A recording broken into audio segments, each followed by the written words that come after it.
How you doing there, folks? It's Jennifer. Just going to set my camera up here because it's Friday night, September 21st. We just finished watching Smackdown and Aftermath TV. Of course, those of you who've been around a while know that Aftermath used to be called Right After Wrestling, so I'm going to call this segment Right After Aftermath. First, let's take a quick look at the show tonight, and actually, for those who aren't familiar, we better do an intro here.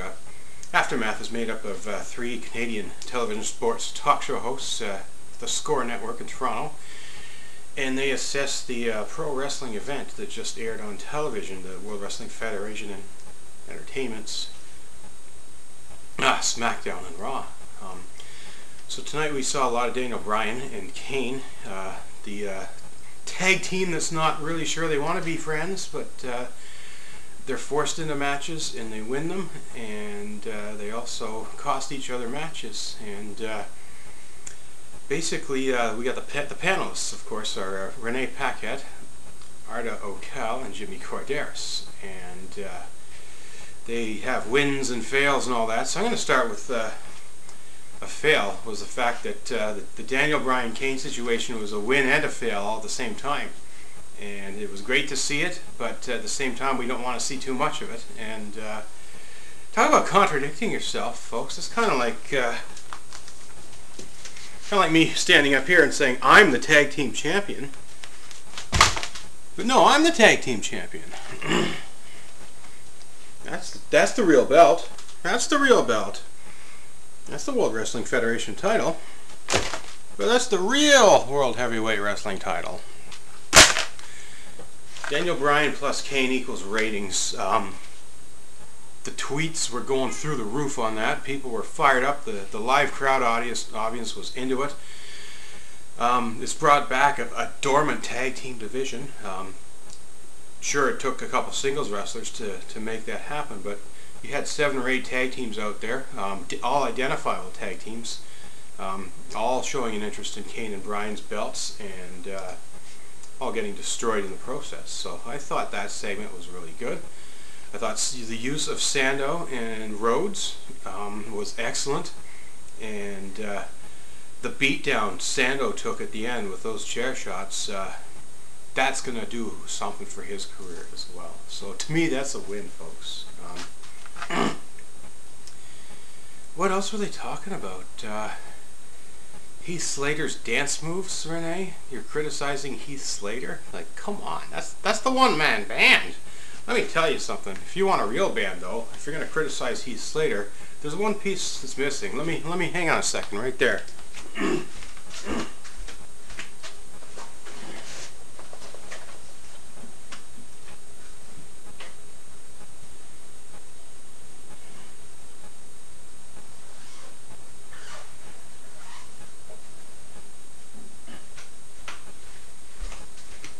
We all know you cannot have a one-man band without a real rock star that actually knows how to play this musical instrument. I'm standing too close to the camera.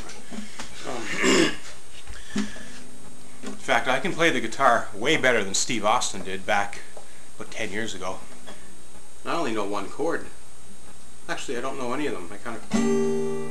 See, I can play this instrument, folks. So you got to get Heath Slater one of these chummies here, because as we all know, the guitar has a long-standing history in pro wrestling, and it often gets smashed over people's heads, from Jeff Jarrett's to the Road Dogg Jesse James to the legendary Honky Tonk Man himself.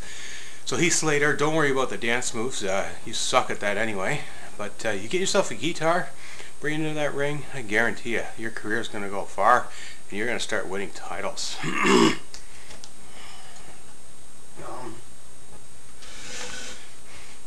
Okay, Arda Ocal has a segment during the commercial breaks where he makes a top 5 list of things, and I hate to say it, this list was just brutal. The top 5 John Cena t-shirts. Do we even care that John Cena has worn a million different t-shirts and nobody even remembers them? I remember the Nexus one because that was a great storyline, and I really hope this new alliance between Heath, Jinder, and who's the other jobber in that little affair there?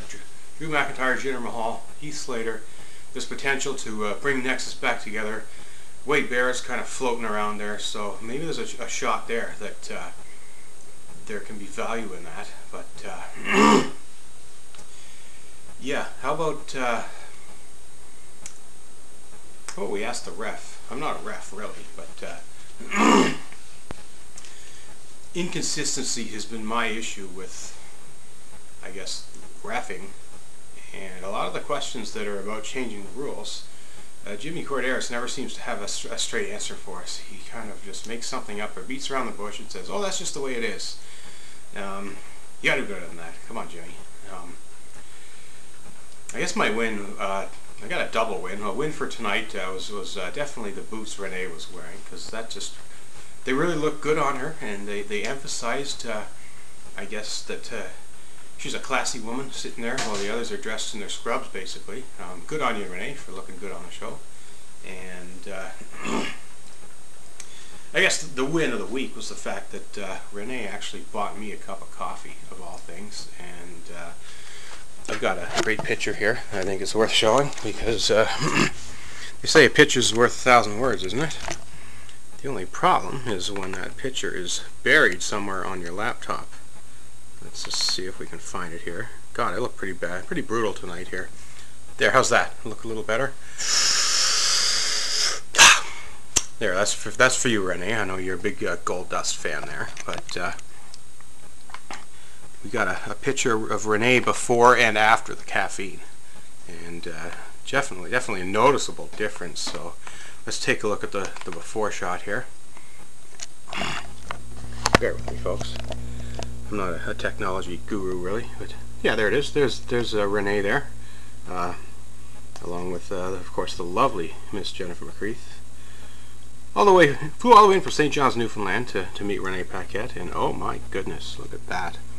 There is Renee Paquette, totally stoned. I think she had tea, it wasn't coffee, but that definitely put her in a rather hyper mood for the rest of her day, which of course included some work on the Score Live show, as well as a recap of Raw on Aftermath.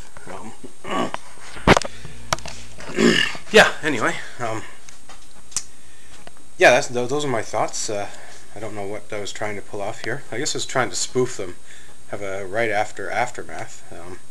Pretty tough to cut you guys up, though. You do a good job. Your show's excellent, and I think it's really cool that there is such a thing, a show on a sports network to take a critical look at pro wrestling, the product, as well as issues from behind the scenes. And I just thought I would throw this video out there and tell you all people to pay attention to them. If you live in Canada, you get the Score. If you're somewhere else, you can find the Score. Follow them all on Twitter, at Renee Paquette, at Arda _Ocal, at Jimmy Korderas. If I can spell that, I'd be an author. Anyways, since you're here, check out my blog, because I've got a lot of interesting stuff on there, a lot of comedy, a lot of educational material, a lot of sexy things on there as well. So yeah, check it out. And Renee, thanks for the coffee. It was great to meet you this week. And Arda, I'm coming after you next. Renee bought me a coffee, so now I'm expecting you to buy me dinner next time I'm in town. And if that don't happen, it's going to be my fail, believe me. Back to the show.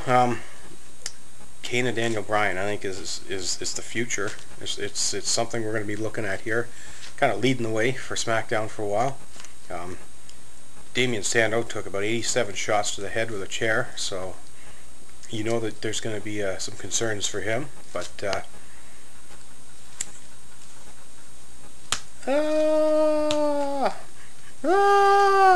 was the fan yelling at the Brodus Clay beatdown. To me, that was a bit of a fail as well. The matches, the quality of matches were really good tonight. Back to Smackdown, and that was in fact pointed out by the Aftermath crew. And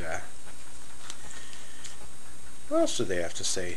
I have a lot to say, the Aftermath folks. They're just sort of, they went on and on and on, rambling on a couple of things, but, no, just kidding, guys. It was a good show. I enjoyed it, and enjoyed staying up late here on my sleeping pills, and, oh geez, Baylor struggling still.